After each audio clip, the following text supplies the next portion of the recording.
Alam niyo ba kung sino ang kauna-unahang nagdala ng Islam sa Pilipinas? Isang misteryosong dayuhan, isang tao na may malalim na misyon, at isang kwento na nakatago sa kasaysayan ng bansa. Sino nga ba si Sheikh Karimul Makhdum? At ano ang naiwan niyang bakas na hanggang ngayon ay ramdam pa rin sa ating kultura? Kung naghahanap kayo ng mga sagot sa misteryong ito, tumutok lang dahil ang kwento niya ay isang kwento ng pananampalataya, paglalakbay at isang legacy na nagbago sa Southern Philippines. Si Sheikh Karimul Makhdum ay isang Arabong misyonaryo na dumating sa Pilipinas noong 1380.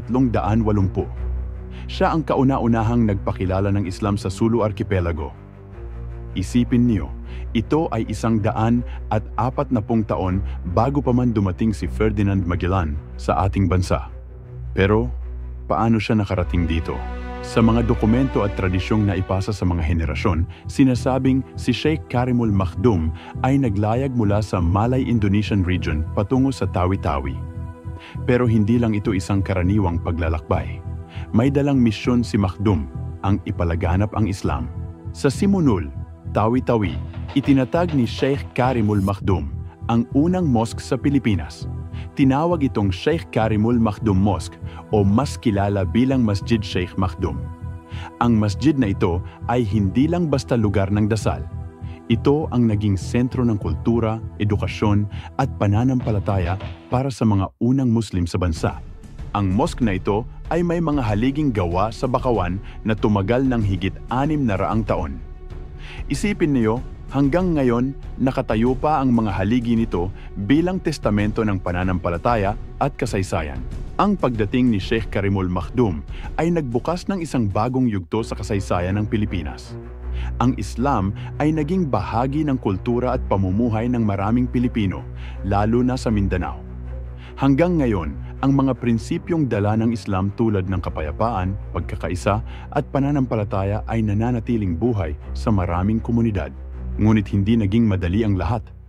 Naharap ang mga Muslim sa iba't ibang hamon, mula sa kolonyalismo hanggang sa modernong panahon.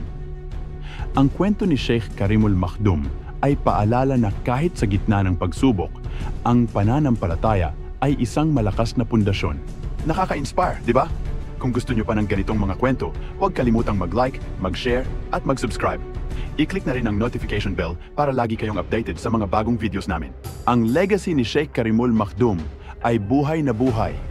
Ang kanyang mosque ay dinadayo hindi lang ng mga Muslim kundi pati ng mga historian, turista at mananaliksik. Sa bawat panalangin at pagtitipon sa mosque, naaalala ang kanyang kontribusyon sa paghubog ng pananampalataya at kasaysayan ng Pilipinas. Ang Sheikh Karimul Makhdum Mosque ay hindi lang isang lugar.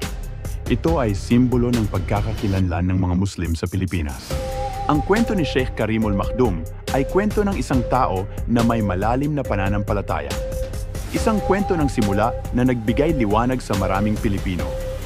Kaya sa tuwing maririnig natin ang pangalan niya, tandaan natin na ang pananampalataya ay hindi lang tungkol sa relihiyon, kundi tungkol sa pagkakaisa at pagkakaintindihan.